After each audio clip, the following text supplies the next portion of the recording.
this is Kat Chrysostom here, owner and founder of Benefab by Soar No More, coming to you with our tack polishing guide.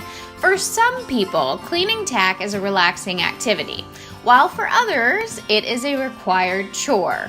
Whatever your feelings, it is important to clean tack regularly and check for wear and tear while you clean.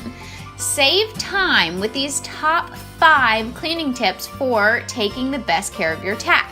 1. Wipe down your tack after every use. A quick once-over with a slightly damp rag after each ride will go a long way to removing the caked-on grime that can be tough to remove after it's dry. Number 2, have the proper tools on hand. Multiple small sponges, a stiff toothbrush, and several clean rags make tack cleaning much more efficient.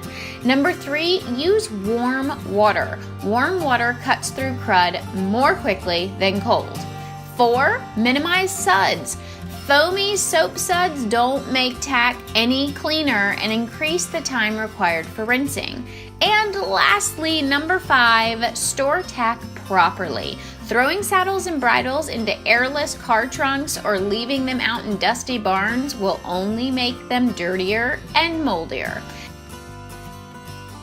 Thanks for watching. Tune in next week with our Breed Spotlight feature on German warm bloods, or click the link in the description below to sign up for our weekly insider updates. See you next week.